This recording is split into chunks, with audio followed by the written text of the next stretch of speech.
Good afternoon, everybody. Thank you for attending our webinar today. Today is our first virtual awards ceremony that we are holding. As you know, unfortunately, we are unable to hold events in person at the moment, and it's unfortunate that we're unable to congratulate you all in person, but nonetheless, we must recognise all of your work, all of the effort of the students in their work today, and submitting the case study competition submissions and the work of the students. So thank you for being here, and thank you for your support during these trying times. As mentioned, today we are going to be celebrating and congratulating all of our university students, those that participated, because obviously there is quite a lot of work that goes into this, and while we don't necessarily we aren't able to congratulate everyone. We did receive a record number of submissions and a record number of shortlistings, and I believe that our internal judging panel found it very difficult. I can say from my side, I found it very difficult in shortlisting the submissions, but also our external judges who participated in the judging of the student case study submissions also struggled. So they were very close, and we'd like to congratulate you all for that. And thank you for bearing with us in terms of the virtualness of today's session. So for those of you that aren't familiar with the Pearl Initiative, I'm sure many of you are, but just for those that aren't, the Pearl Initiative is the leading and only independent non-profit organisation founded to promote the business case for the implementation of the highest standards in corporate governance, accountability and transparency across the Gulf region's private sector. Launched in 2010 in cooperation with the United Nations Office of Partnerships, the Pearl Initiative aims to convene businesses, decision makers and future young leaders to take the lead in promoting and adopting greater governance standards. The Pearl Initiative engages the wider business ecosystem in the Gulf region, and of course, as our students know, with the universities in the region. We do collaborate with over 30 regional universities to help drive our mission forward. We work as a think tank and build data by publishing cutting-edge research reports and case studies to inspire business change. To give you a bit of a background on the competition, the Pearl Initiative case study competition kicked off in 2013 when the competition was only held in Saudi Arabia. Based on that success, the competition then expanded its reach across to cover the UAE and Bahrain in the years 2014 and 2015. In 2016, the case study then went on to cover the entire Gulf region. For this year's competition, we have received over 90 case studies from over 270 students across 13 universities. This is quite an impressive number, as I mentioned, and we really appreciate it, the standard and the quality of the submissions that were received. Today, across 3 Gulf region-wide case study competitions, we have received a staggering total of over 440 case studies from over 1,300 students from 35 universities across the Gulf region. In line with our mission and vision, our student case study competition aims to continuously expand the knowledge base of regional responsible business practices and to enhance the capabilities of future business leaders. The competition also aims to inspire students in the understanding of real-world application of integrity, ethics, governance, transparency, and accountability, complementing their academic learnings. Competition enlightens graduating students entering the private sector to start their careers by highlighting key issues in risk management, governance, and compliance, and having those aspects at the forefront of their minds when they enter the workforce. Following the success of this year's competition, we are glad to announce that we will be rolling out the 5th edition of the Gulf Region-wide Case Study Competition in September 2020. We would like to thank all participants of the competition present here today, as their submissions have been extremely valuable for documenting and increasing awareness of corporate accountability and transparency across the Gulf region. We'd also like to take this opportunity to extend our thanks to the champions and the professors who guided their students through the writing and understanding of these importance of these case studies. It takes a lot of work, I know, in addition to the already overloaded academic work that is expected. So we really do appreciate the time invested in this as an extracurricular activity. As I mentioned, in terms of the judging, we do have an internal judging panel that we judge internally. And then once we build a shortlist of case studies competition submissions, we share it with external judging panel who are totally impartial and shortlist the 10 submissions that we give them. So for this year, I would like to thank Ms. Alia Bousamra, Chief Sustainability Officer from ENOC, Christina Striller, Vice President of Public Affairs at UPS, and Jayapriya Parthaban, Partner at KPMG Bahrain. Obviously, they're all extremely busy people in their work fields, and for them to give up the time we're extremely grateful. So thank you. Without further ado, I'd like to ask our keynote speaker from ENOC, Dr. Waddah Ghanem, to take over and provide our future leaders with his insights and perspective on the topic of integrity in business. Dr. Waddah is a great champion of the work the Pearl Initiative does. ENOC are a partner of the Pearl Initiative, supporting what we do on many aspects and on many fronts, and have been integral to many of our programs. And the case study competition, obviously with Alia Bousamra from ENOC as the judge, and now Dr. Waddah's commitment and support, we'd like to thank them as well for that ongoing support. So Dr. Waddah, if I may, can I hand over to you? Hello, assalamu alaikum, and good afternoon, ladies and gentlemen. Firstly, I'd like to thank the Pearl Initiative for this honor of getting us to come and speak to you today. Take a few minutes to share some of our thoughts. Firstly, let me say that wish everybody Ramadan Kareem. I know we live in trying times or very, very strange times, but inshallah, this times will make us even stronger and bring us closer. One of the main things that we always talk about is the importance of collaboration. I think the whole world needs to collaborate at a person level, at a team level, at an organization level, and even at a global level. So inshallah, things will get better. So thank you to the Pearl Initiative for asking us to come in and give a few opening thoughts with regards to this fantastic competitions.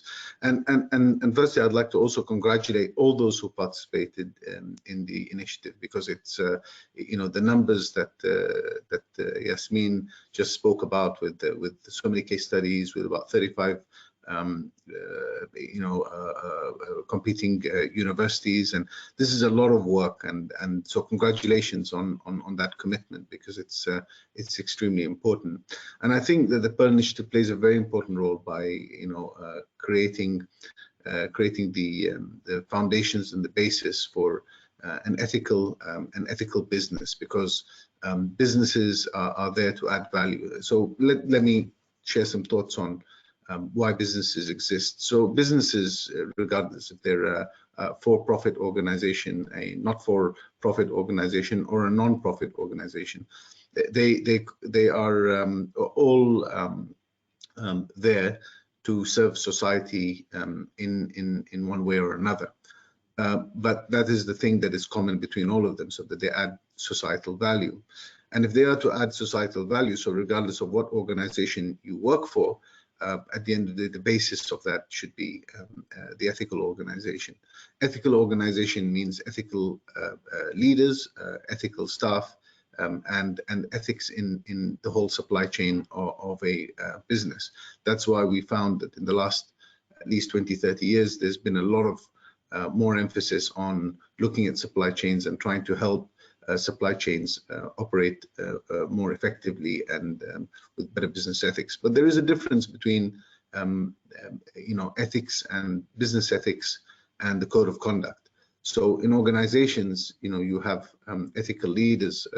We all come from different backgrounds, and we come from different positions of thinking, but there are some common things in humanity which talk about that there's certain ethical practices. These are ethics, and different people behave in different ways because they have a different set of perhaps set of ethics. However, organizations, what they've started to do in the last few years is actually put that into institutionalize these business ethics. And the way that they institutionalize these business ethics is by creating a code of conduct, so that it is very, very clear that this is the kind of conduct that you might have. In certain places in the world, you are offered, for example, gifts, as part of the hospitality. We come from a part of the world where, hospitality is very important. It's even before Islam, the Arabs were known to be very hospitable people, although they came from very simple kind of and humble beginnings and living in the desert and not having much. But if a guest came to you, you'd be very hospitable. And it's the same thing with so many other cultures. I've traveled to maybe, I don't know, 40, 50 different countries in my career, and I found that different cultures behave in different ways to show hospitality. But that hospitality from a business context sometimes can be a bit questionable if it is over the top. So the code of business conduct, sort of institutionalizes the kind of things that doesn't say, okay, this is ethical or unethical. It really talks about this is what is accepted to a business or not. So it's very, very important to understand that this is a very important foundation for organizations moving forward. So the role of shareholders, the role of stakeholders and the board is extremely important in supporting these kind of business ethics and the code of conduct within organizations, and what organizations like the Pearl Initiative and board directors institutes are trying now more and more to bring that into the curriculum and the understanding of directors of organizations, because one of the most important things about directors is that they need to set the tone for an organization. So they need to set what is the expectations and the tone for the organization.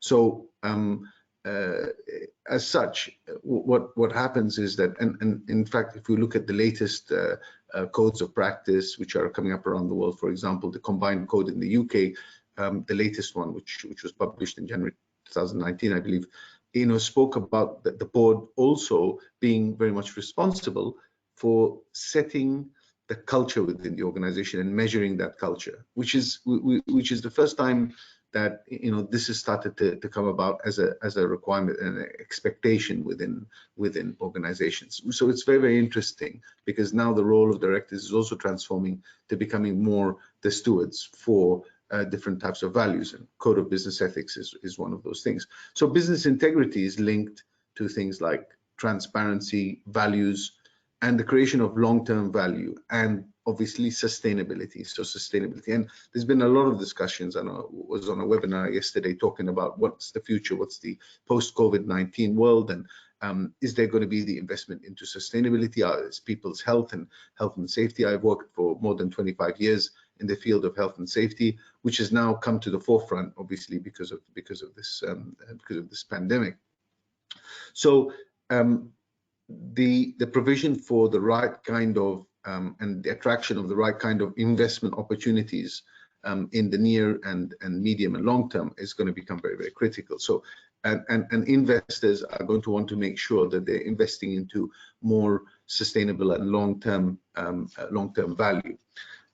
Business should have a balanced approach, in my view, to social value and the creation of social value in whatever they do. Economic value, because economic value is very, very important, and environmental stewardship. And we can see this balance. And a lot of the environmentalists that I speak to at the moment, they're telling me, well, this pandemic also has occurred because we've abused this earth for so long, and that we should become more responsible towards the organization. So ethics doesn't mean only business ethics as in how we deal with other people. It's how we deal with everything in this world, including the environment. So dealing with the environment in a responsible way is part of business ethics, and whatever your trade is, or whatever your business or your going concern is, it should really look at all these things holistically. So social value, economic value, and environmental stewardship are three very key pillars for sustainability moving forward. So we've moved in the last 30 years, as I said, from mainly a supplier-dominated market to now, and as we see today, I mean, the collapse of, for example, I come from the oil industry, the collapse of the oil price has been unprecedented in this recent few weeks. And the reason for that is because demand has just been destroyed completely. So we started to understand that it is because of the demand, the demise of that demand, that the powers of these markets have collapsed. shareholder value has collapsed, the share prices have collapsed, everything has collapsed because of demand. So what we really need to be looking at and understanding and appreciating is that demand is going to be very important. So it is effectively a buyer's market. And therefore, the significance of this economic growth and prosperity will depend on that demand. In more recent years, we've seen the customer demanding to buy from organizations which share basic ethical values that the customer wants. The customer does not want to fund now that he's given or she's given the opportunity to buy from X, Y, or Z. They will actually demand to buy things from more ethical suppliers, more environmentally friendly kind of products, and so on and so forth. A big discussion, for example, is on, yes, as the oil industry changes and we become decarbonized, more of the oil is now going to be used in the petrochemical and the downstream industries. However, with a lot of the changes which are happening with regards to plastics, for example, and well, the banning of single-use plastics, but even other plastics, this demand might see a very serious decline. So what is the industry going to do? How is the oil going to be used to produce things which are more environmentally friendly? So I just want to conclude with talking about what is the role of directors in the future, because the directors manage these organizations, they steward the organization, they lead the organization. And what is the role of everyone? So we see that the role of directors well, we saw it in the future, but now I'm saying in the near future, is that they have to truly believe that a good business is an ethical business. A good business is an ethical business. And I think, as I believe maybe Socrates once said, is that with virtue will come all wealth. So this is not something that has come up in recent years. This is a philosophy which was there with the ancient Greeks, right?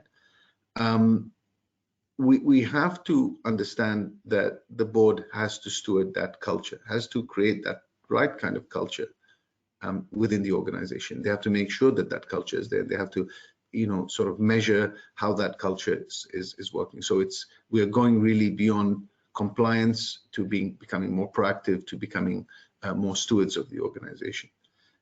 They themselves, as directors, have to be the right examples for that organization. So there is a lot more emphasis today on director behavior, and a lot of the development programs around directorship today is focusing a lot more on the ethical and behaviors of directors, and how they make decisions which are in the best interest of the organization and not in the best interests of themselves or anything else. So conflicts of interest and things like that with directors is becoming more and more. The directors' liabilities also have started to increase in the law, and is becoming a more important thing to look at. So like it should be. Also, that care and that interest must be very much sincere, and that care must be seen. So as they say in British law, that it is not enough to be just, justice must be seen.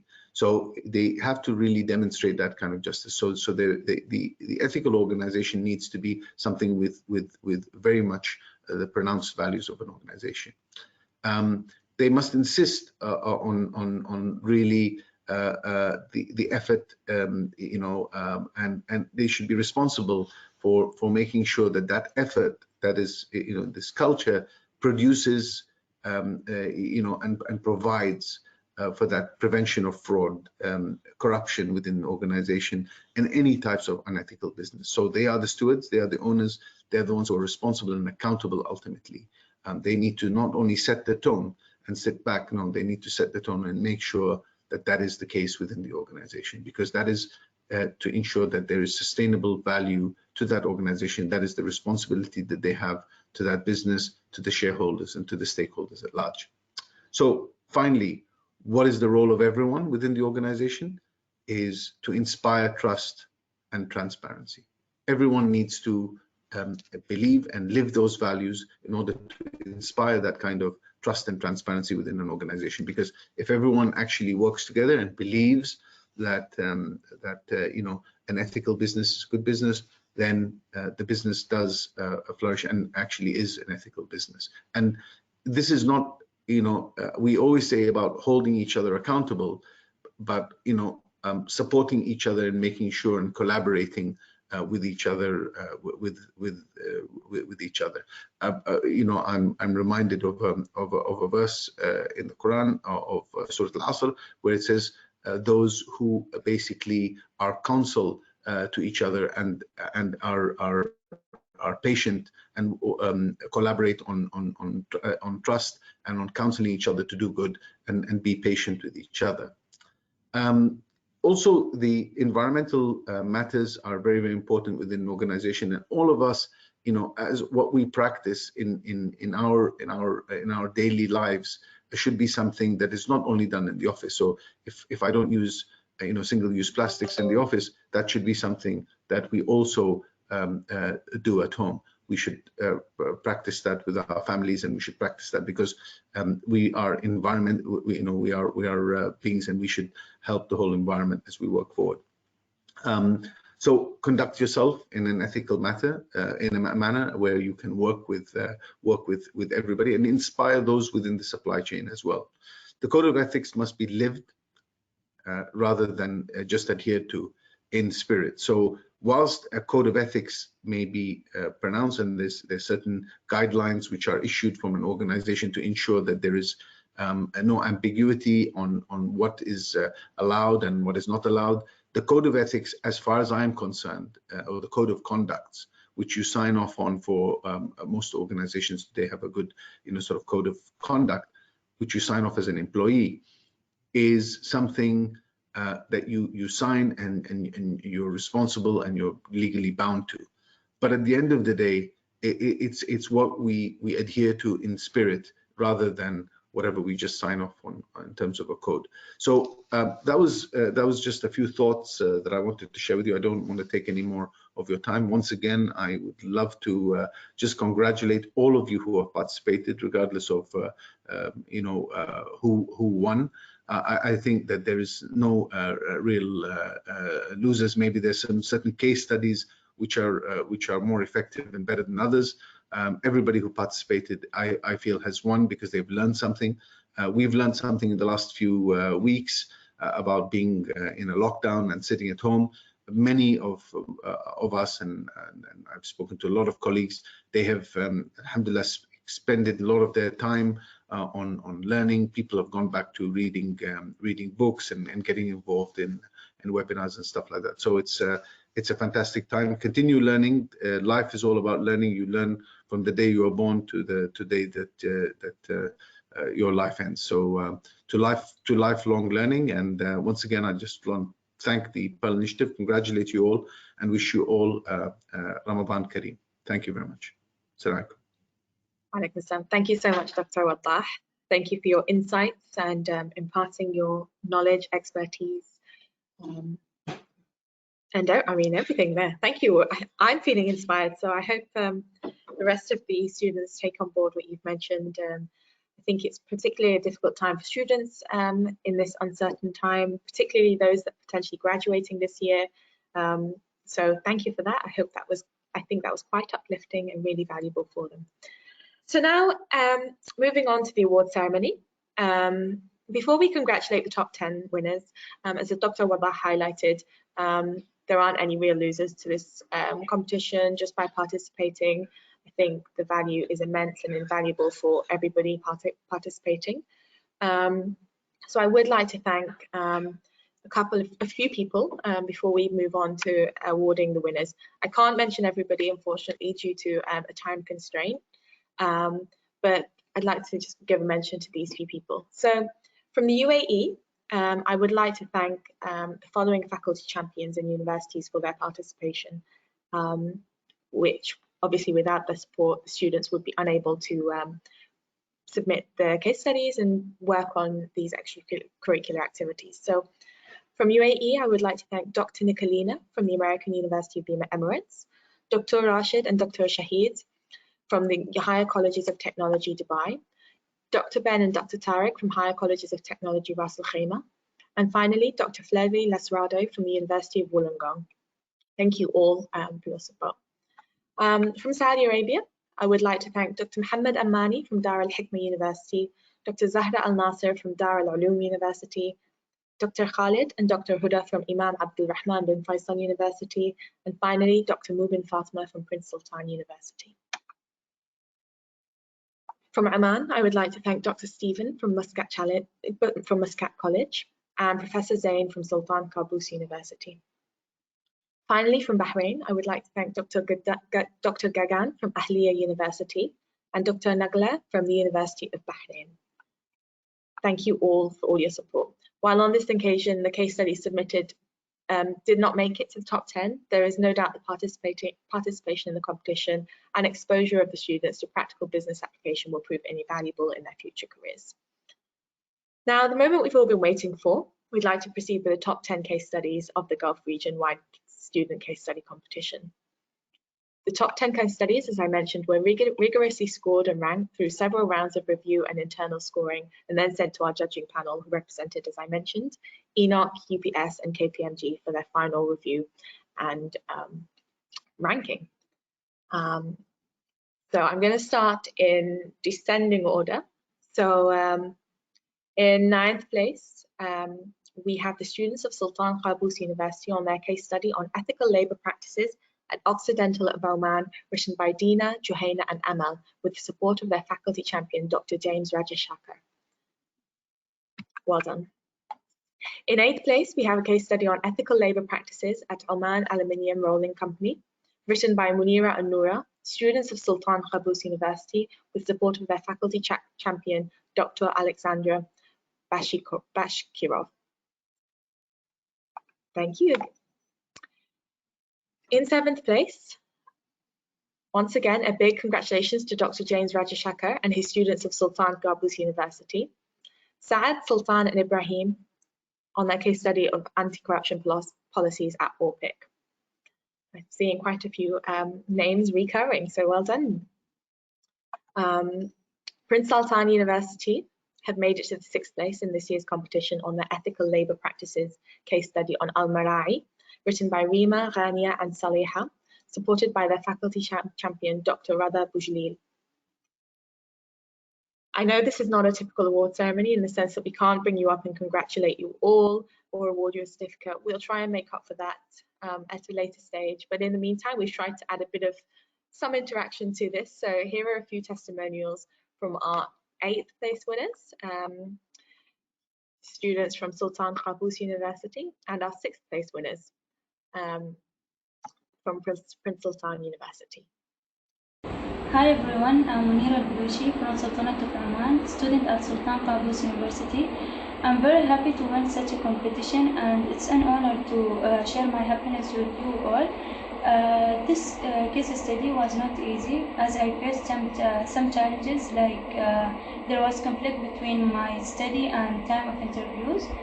However, through this competition, I had the chance to apply what I learned in university, and it was a chance to develop myself, to develop my skills, and finally, I would like to thank everyone encouraged me, who helped me, especially my family and my instructor. Thank you. Hello, I'm Mariam from Oman. I'm a student at Sultan Qaboos University. I'm so happy that I get placed in top 10 in your initiative competition. It was a great experience. I haven't thought that I would try this. Thank you so much for your initiative, for this opportunity. I want to thank my family and my instructor Victor to support me. And also I want to thank the HR manager and all my company. Thank you. The students of Sultan Qaboos University were first introduced to the Pearl Initiative case study competition 3 years ago. In my experience, our students fully embraced the goals of this initiative. They showed the most dedicated effort and commitment to deliver their best. It's great to see how our students contribute to knowledge on corporate good practices in accountability and transparency, increase their understanding of business ethics, corporate social responsibility, and corporate governance. When working on the Pearl Initiative case studies, our students develop high-level conceptual skills. Importantly, in addition to enhancing their conceptual knowledge, our students acquire a set of practical skills such as planning, organizing, networking, communicating, and negotiating. I'm James Rajashekar, Associate Professor, College of Economics and Political Science, Sultan Qaboos University, Muscat, Oman. This is the second year my students are participating in Pearl Initiative GCC-wide competition. Both times, they were able to secure top 10 positions, top 10 teams. Many times during these 2 years, students told me that they have learned so many things which they would not have learned during their theoretical classes. I appreciate what Pearl Initiative is doing to our GCC students by conducting this great competition. I wish them well. I continue to support Pearl Initiative in the future as well. Thank you. My name is Reem Qaddar. I'm an accounting student from Prince Sultan University. While writing this case study, I've learned that business ethics is more than just a concept used by organizations to enhance their image. It's the foundation of success that is much deeper than any number written on a financial statement. It enhances the corporation's credibility, profitability, decision-making, and most importantly, their protection of society.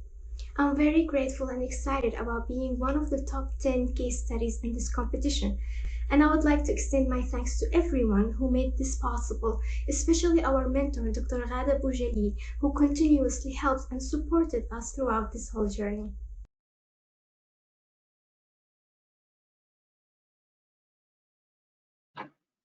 Thank you all for all those submissions and submitting those to us so we could compile them and put them forward for you. It's our attempt at trying to make it as interactive as possible as we can for you. So now we've finished the 10 to 5. We're going to do the top 5 submissions. So in 5th place, we have the students of Middlesex University, Dubai, Anmol, Mariam and Uruj on their case study based on anti-money laundering practices at the Bank of Sharjah with the support of their faculty champion, Mariam Aslam. Well done, ladies. That's well done. At 4th place, we do have a tie and have decided to award 2 4th place winners for this year's competition, hence why there wasn't a number 10. The winners are from Middlesex University and Sultan Qaboos University. Once again, we have Miss Mariam Aslam students, Sarah, Ria and Sherol from Middlesex University, Dubai, making their way to the 4th place on their anti-corruption policies and practices on Emirates Group. And from Sultan Qaboos University, we have Dr. Alexandra Bachikorov's students, Abir and Mariam, taking it to the 4th place of the competition with their case study on anti-money laundering at the National Bank of Oman. Here are the testimonials from our 4th and 5th place winners from Middlesex University, Dubai.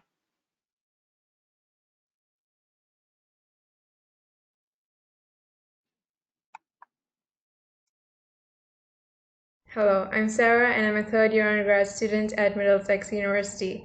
My team members and I secured 4th place in the competition. This competition is very unique and different from any other competitions that I have participated so far. I've had an amazing experience working along with my team members as well as the Emirates Group. I did not expect winning this because I was juggling with other commitments at my university, but when my mentor informed us of our success, I was filled with joy, and I still am. So I really appreciate and I'm really grateful for this incredible opportunity, and this is an amazing way to end my college life. Thank you. Hello, my name is Ria and I'm a 3rd-year undergraduate student from Middlesex University. Me and my team were placed 4th position in the Pearl's Initiative case study competition. It was a learning experience for us as we had done something that was out of our comfort zone, and it taught us how large companies like Emirates were carrying out their anti-corruption policies as an ethical responsibility. We had entered this competition with the experience of conducting a case study and interviewing professionals on the ethical practices in the Gulf region. It was a pleasure working along with my team under the guidance of Miss Mariam. we were surprised that we were selected as the top 10 selected case studies. I am grateful for being able to participate in this competition and will look forward for more opportunities in the future. Hi, I'm Sharal Vas from Middlesex University, Dubai, and I, along with my group of friends, placed fourth in the Pearl Initiative's Gulf Region Wide Case Study competition. It was completely unexpected result, as during the early stages of the competition, I did not expect to even be in the top 10. We had moved forward in this competition just for the experience of writing a case study and an interview featuring a well-known corporation, which was Emirates in our case. So I'm very grateful for this opportunity to attend even this competition with my peers. I look forward to further opportunities like these in the future. Thank you. Hi everyone, my name is Anmol. The case study that my friends and I were working on has made it to the top 10, which is a very proud moment for us, and also we're extremely excited. So it was a great experience working on this project because it's not just about winning, but the skills you get to enhance while you're progressing with the project or the research. And you come across such amazing people that you just ought to be like them. And we did face a few challenges, like the companies were willing to collaborate with us, but in the end it was all worth it. And I would like to thank my mentors who were always there with me and supported me as well. And I would like to thank Pearl as well for a wonderful experience, and I'm looking forward to more. Hello, I'm Arut Sheikh and I'm from Middlesex University, and I'm here to share my experience in taking part in the Pearl Initiative. It was a great learning experience. We did a report on anti-money laundering and we interviewed the compliance head of the Bank of Sharjah. It was quite difficult to reach him, but we made our way through and it paid off. The extensive research and the interviews that were taken in order to write the report also enhanced my knowledge on how these companies deal with such issues.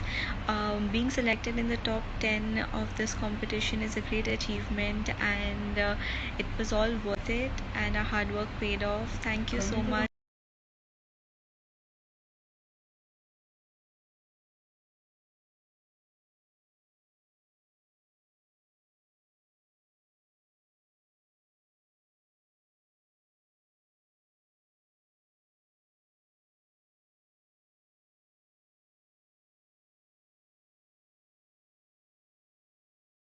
Sorry. Yes, I heard about the difficulties in getting participants to participate in the competition. That is something that is part of the process, I think, the negotiation process of getting organizations to be case studies and objects of your reports. So well done. I mean, that in itself, getting somebody to participate and be able to write a case study competition is a feat by itself. So definitely recognition for that as well. So moving on to our runners-up now. Our runners-up second runners-up go to Middlesex University, Dubai, on their case study on ethical label practices at PwC. This submission was written by Dara, Kateriana, and Jovina with the support of their faculty champion, Miss Mariam Aslam. Let's see what our students from Middlesex University had to say. There's a big thank you to my team and our mentor for collaborating with me, and PwC and Pearl Initiative for providing us with this wonderful opportunity. Hi, I'm Jovina Mariam Burgess. I'm from Middlesex University, Dubai. I'm a year 3 student in accounting and finance. I'm really happy and proud that we got selected to be among the top 10 case studies. It was really a great learning experience from the beginning stage of preparing the questions, interviewing the person, till the end of writing the report. I would like to thank Ms. Pallavi and Ms. Mariam for giving us the right directions, and my team members for giving me immense love and support. Last not but the least, I would like to thank PwC for giving us enough of knowledge to write the report on the ethical labor practices at PwC. Hello, my name is Katrina Kaptielova and I'm a student of accounting and finance in the Middlesex University, Dubai. I was representing my university on the Pearl case study competition, which allows the students to take a sneak peek on anti-money laundering, ethical labor practices, anti-corruption, integrity, reporting, and other various aspects. So our team picked PwC consultant to interview to have a good overview on the ethical labor practice of PwC. And later on, once we submitted, we have reflected that this case study gave us an opportunity to understand how exactly the ethical labor practices are aligned within consulting and auditing firms, and how this can be implemented in our future career paths.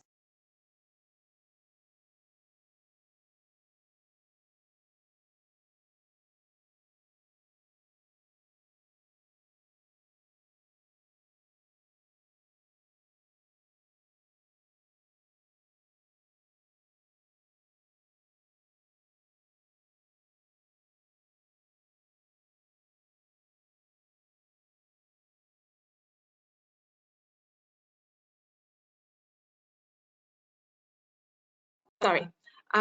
Okay, so our second runners-up go to Middlesex. So sorry about this.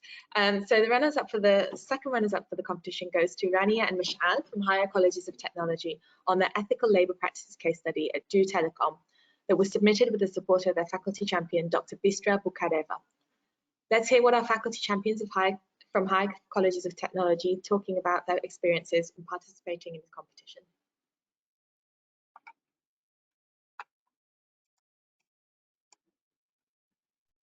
Good afternoon, everyone. My name is Bistra Bukhareva, and I'm a lecturer in the Higher Colleges of Technology in Dubai Women's College. I'm also a mentor of the business students who are among the winners of this year for case study competition.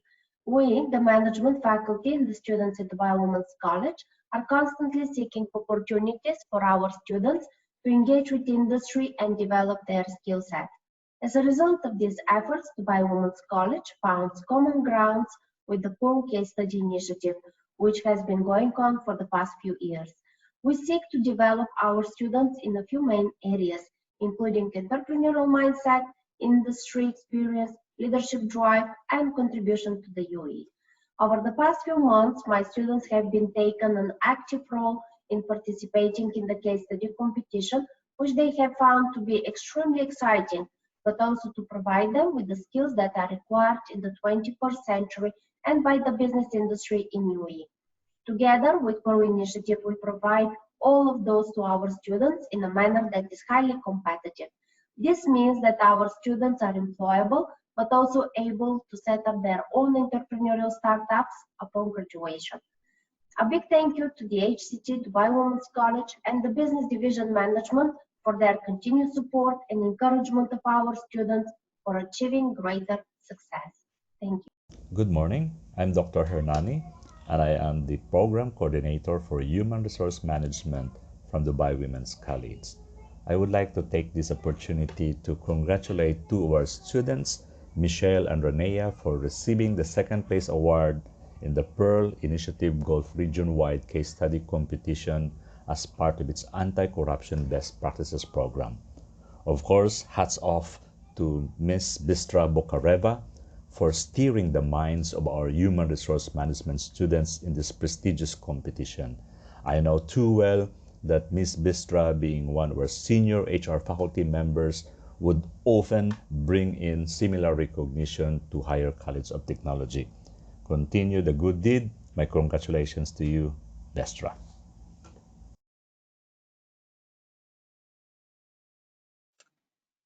Thank you for those submissions.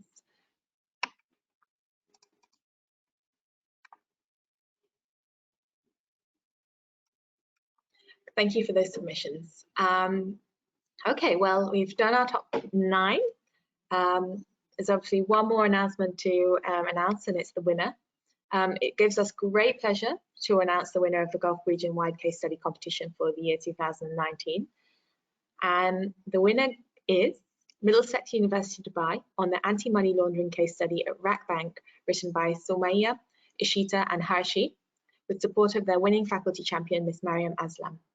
Obviously, we had over 90 case studies, so this accomplishment is a great one, and we'd like to congratulate you for that, and just quickly hand over to you to get your final thoughts and see what you have to say about being the winners. Hello, I am Harshi Motwani, and working on the Pearl Initiative case study was a very enlightening experience for me. Firstly, it was a little difficult to get in touch with the anti-money laundering officer at RAC Bank, but he was really very supportive and responded to our queries via email very promptly.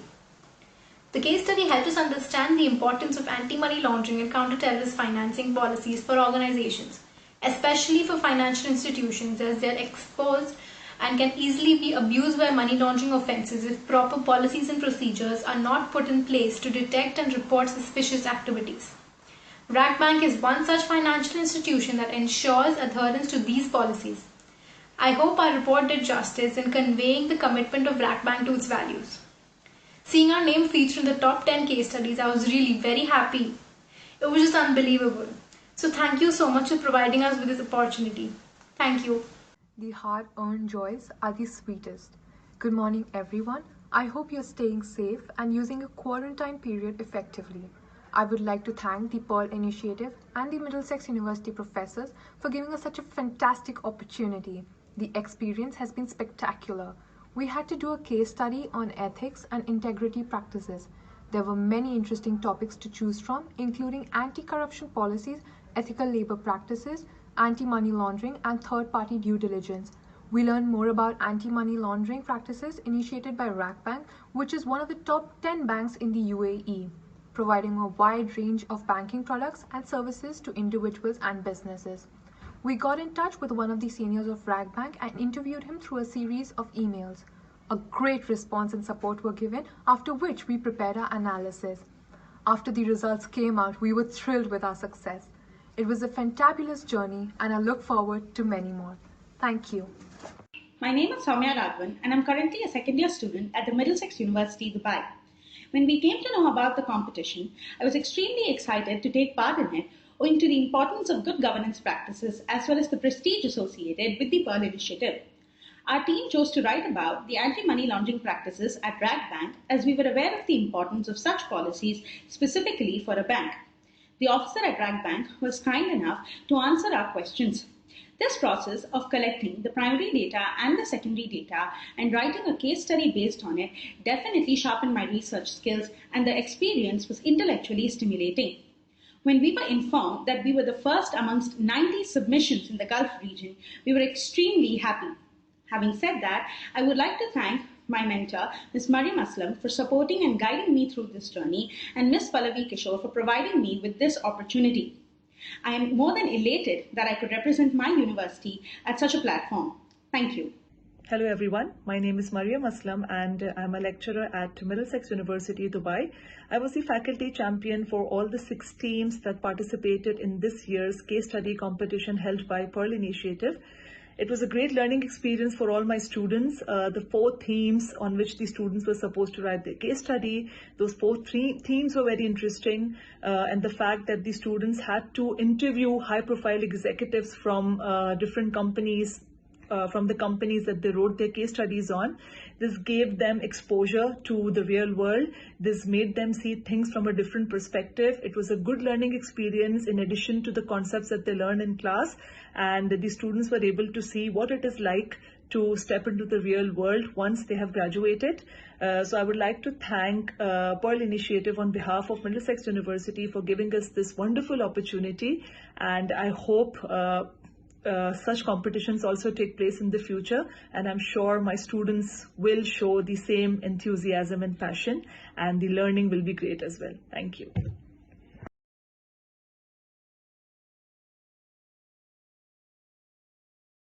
Well done once again to all of the participants and to our winners of the Gulf Region Case Study Competition 2019. You're probably wondering at this point about the prizes, so we haven't been able to give you any certificates or trophies or anything of that sort, nor even offer you a lunch. But don't worry, we will try and take care of that at a later stage, and all participating students and professors will be awarded with certificates of appreciation once we can get those out to you. Certificates will also be given to the students and professors of the top 10 case studies. The top 5 case studies will be published along with the names of the students, professors and universities in our case study competition publication.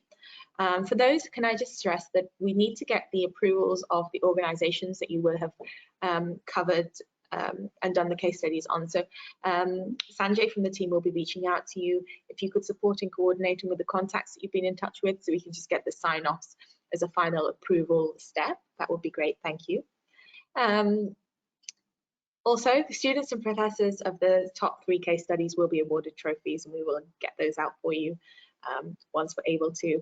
And the winning case study wins an all-expense-paid trip to attend one of the Pearl Initiative's high-level events. That's not a webinar, don't worry. As soon as we're able to hold in-person events, we do hold events across the Gulf region.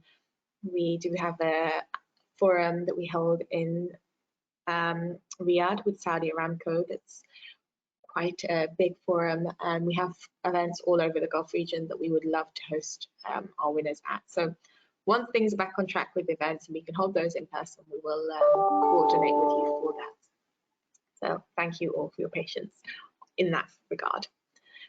So again, before we close our virtual award ceremony, I would like to thank Dr. Qaddar for offering his keynote, our judging panel once again, and to all of you for attending and supporting our winners. As I said, without the support of everyone around, the faculty, the universities, the participation of the students, the student case study competition wouldn't exist. We also have to thank the case studies, the companies that willingly accept to be the examples in the case study competition and undergo the grueling exercise of being interviewed and quizzed by our students. Again, that takes commitment from their side to give over their time and share knowledge and share some key business information that they're not necessarily obliged to do, but does in the long run support our students and support the wider business ecosystem. So thank you all. Congratulations to the participants, winners and professors for the great efforts. And thank you all for attending. As I mentioned in the beginning, we will be launching the 5th edition of the case study competition and be reaching out to the professors shortly, so you can participate again with your next cohort of students. I hope you can see by the testimonials the value that the students engage from that. And if you could just share your experiences through social media or what have you, that would be really, really greatly appreciated. So once again, thank you all. And thank you to our Pearl Initiative team, in particular Sanjay Salu, who has been taking this forward, who has been following up with you rigorously for the case study competition and coordinating that. Thanks, Sanjay. Thank you all. Stay safe in the quarantine period and also Ramadan Kareem, and take care. Bye.